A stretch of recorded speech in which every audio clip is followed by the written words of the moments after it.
Na verdade, assim, há 7 anos atrás, 7 anos e meio, eu comecei com uma disfunção no pé direito. Eu comecei a andar jogando o pé e um andar meio claudicante, né? Porque como eu sou fisioterapeuta, eu comecei a perceber que eu tava com o andar tá fundo, tá raso. E aí eu resolvi investigar, porque como eu tenho histórico na família de doença neurodegenerativa, que na época da minha avó não se sabe se era ela, só sabe que ela ficou doente e foi degenerando, né? Foi atrofiando a musculatura, ela já não andava legal. Eu resolvi investigar para ver se era realmente a doença ou se era problema na coluna, alguma coisa desse tipo. No início, eu queria acreditar que não era, e aí o meu irmão já estava doente, e por conta disso eu resolvi investigar. Fui primeiro no ortopedista, pedi para ele uma ressonância magnética da coluna e pedi também uma eletroneuromiografia, que é um exame, ver a função dos nervos, se eles estão exercendo as funções normais. E quando eu fiz a eletroneuro, deu que eu estava com uma disfunção no tibial anterior, que é o músculo o nervo que passa na frente da perna e dá função para o pé. E aí depois disso eu resolvi investigar mais profundamente, porque o meu pai não foi fechado um diagnóstico de esclerose lateral amiotrófica. Foi fechado como doença do neurônio motor e não se sabia qual. E os irmãos dele a mesma coisa. Como ele já tem falecido já faz um bom tempo, porque na época eu tinha 14 anos quando ele faleceu, eu resolvi investigar. E aí eu fui para um centro de referência de doenças neurológicas, que foi o SARA. Só que foi o SARA de Fortaleza. E aí lá eles me deram o diagnóstico como doença do neurônio motor. E depois disso eu entrei numa grande saga para ver o diagnóstico, para ter um diagnóstico correto de qual doença do neurônio motor eu era portadora. No início, eu comecei com fraqueza no pé direito e essa fraqueza subiu pro joelho. E aí foi quando eu tive a primeira queda, que foi uma queda indo para casa de uma paciente. Eu caí e machuquei bem o pé, porque ficou com uma ferida bem grande, porque o pé foi para baixo do meu corpo. E aí eu falei, como eu tinha dito antes, eu resolvi investigar para ver qual era o tipo de doença do neurônio motor. Depois que eu já tinha ido para o SARA, isso já tinha mais ou menos um ano, eu resolvi ir para o Hospital de Clínicas de Ribeirão Preto. Foi quando eu fiz o primeiro DNA. Só que no primeiro DNA não conseguiram detectar qual doença do neurônio motor era. E aí eu já tinha vindo de uma segunda queda, que até então eu andava de bengalas. Eu comecei com uma bengala unilateral, depois eu passei para uma bengala bilateral, aquela que pega dos dois lados, porque eu já tinha passado para a perna esquerda. Em 1 ano e meio, mais ou menos, eu já tinha passado para a perna esquerda. E aí eu fui para um médico de referência de doenças neurodegenerativas, o Dr. Acari, em São Paulo. Foi quando eu recebi o diagnóstico através do exame de DNA de esclerose lateral amiotrófica do tipo familiar. Ela é uma doença genética, por isso que é familiar, e é mutação em um gene, que é o SOD1. A associação da procura dela é nível nacional. A nível regional, eu senti muitas dificuldades em relação até para conseguir a medicação que o Estado fornece, que é o Riluzol. Mas eu tenho plano de saúde e eu tive que ir para a rede pública, né? Quando foi pela rede pública, levou um certo tempo para eu conseguir uma consulta com o neurologista. E depois que eu consegui, depois que a gente é cadastrado, o negócio flui de uma certa forma melhor. Só que eu preciso ir lá de 3 em 3 meses e pegar a medicação. Às vezes a medicação ela não está disponível. A gente espera um pouquinho para conseguir. Mas assim, todos os meus tratamentos são particulares e eu não faço mais o uso do Riluzol. Hoje eu faço uma medicação que vem do Japão. O Edaravone é uma medicação que ele veio para estacionar a doença, né? Ela não vem como uma cura, ainda falta um pouquinho de estudos para conseguir a cura dela. Acredito que uma hora apareça. E o Edaravone eu faço ciclos que duram 10 dias e eu paro 14. E é uma medicação que custa uns ciclos de 6 meses, R$18 mil. Na verdade, assim, eu acho que a minha grande referência é meu pai. Ele trabalhava em um banco, né? Ele era bancário e ele continuou trabalhando até quando deu.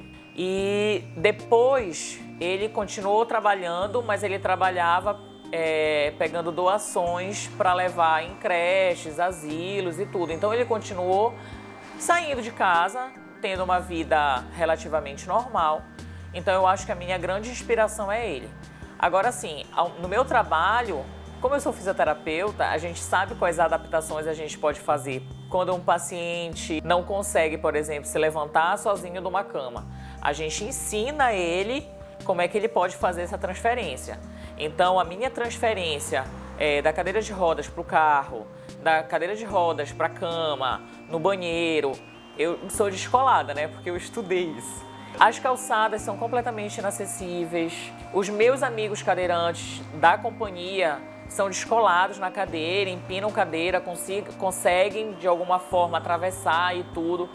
Eu digo que eu sou nível baby ainda na cadeira de rodas, não consigo fazer essas coisas, mas as ruas são muito ruins, os ônibus às vezes não param, a gente não tem uma educação para isso. Então eu acho que tem que botar a boca no mundo mesmo, tem que falar. Eu não consigo ficar quieta quando chegam para mim, não, você não vai entrar porque não tem como. Não tem. Tudo bem, né, que eu não vou fazer me botarem à força, mas eu sempre registro uma queixa porque eu acho de uma indignação total. Mas em relação ao restante, eu adaptei o carro, eu digo que eu adaptei a vida, né? Os meus pacientes sabem das minhas limitações, porque eu já sou fisioterapeuta há 15 anos, e eles se adaptaram a mim.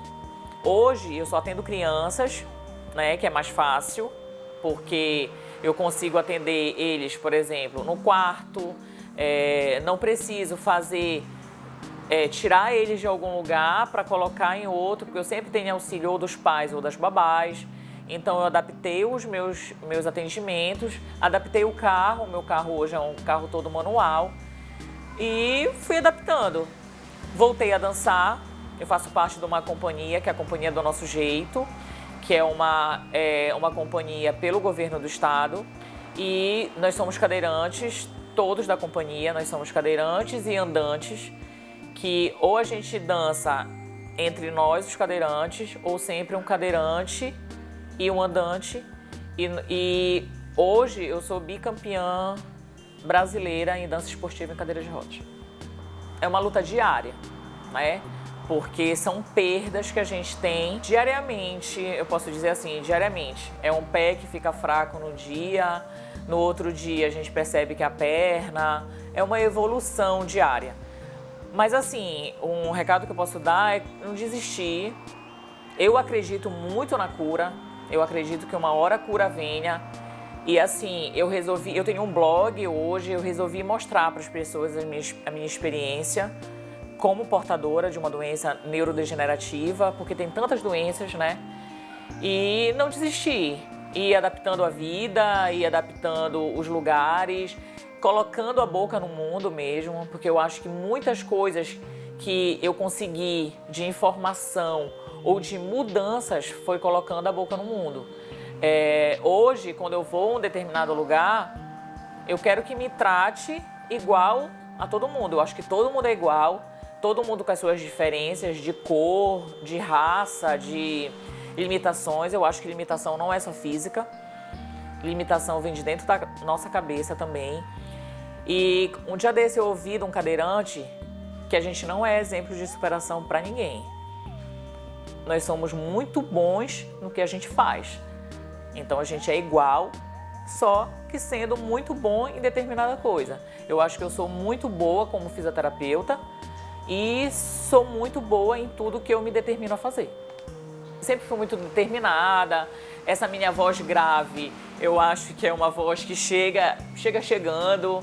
Eu sempre botei a cara para bater. Todas as coisas que eu determinei fazer como fisioterapeuta, quando eu resolvi colocar atendimento domiciliar, ir na casa das pessoas, construir o meu nome como profissional. Eu sempre fui em busca. E aí eu botei na cabeça que eu ia vencer a ela. Ela não ia me vencer. Então eu tô aí nesse dia a dia construindo isso. Assim, como eu te falei, a ELA é uma doença pouco divulgada, né? Talvez agora um pouco mais. Passou um filme recente falando do cientista, né, do Steven. Eu acho que as pessoas têm pouco conhecimento a respeito. E assim, um recado que eu dou é que os cientistas continuem, que a gente consiga investir mais em pesquisa, não só para ela, mas tantas outras doenças que têm neurodegenerativas e doenças raras. Eu acho que os governos mais recentes, essas verbas para estudo foram cada vez mais diminuindo, tá? Demorou um pouquinho para eu descobrir qual era o tipo de ELA que eu tinha, justamente por isso, por falta de investimento. Todos os exames de DNA que eu tinha feito até então eram exames gratuitos, né? Eu só consegui fazer o diagnóstico da doença quando eu paguei por ele. Então eu acho que cada vez mais essas pesquisas estão ficando mais lentas, mais devagar, mas isso não tira meu ânimo não. Eu acho que a ELA ganhou uma proporção, tem uma proporção internacional. Hoje no meu blog eu converso com pessoas do mundo inteiro e eu acredito que essa cura vem aí. Daqui a uns 3, 5 anos, 8 anos ela tá chegando. Eu acho que o recado tá dado e vamos lá, vamos cada vez mais ajudar o outro, ajudar o próximo. Vamos ver as pessoas como iguais, né? Eu acho que todo mundo tem o direito de ir e vir. Me corta o coração e me corta também a minha boa educação quando eu vejo alguém que estacionou numa rampa, alguém que no shopping vai colocar o carro 5 minutos porque vai descer rapidinho, na vaga de cadeirante, e outras coisas mais. Ir num bom restaurante e não ter um banheiro adaptado. Eu acho que tem que pensar em todo mundo, no público em geral, não só as pessoas com deficiência não serem vistas mais como as pessoas que não saem de casa. Eu acho que quanto mais adaptar, quanto mais mostrar que todo mundo tem direitos e deveres, todo cidadão tem, o mundo fica melhor, as pessoas ficam melhor.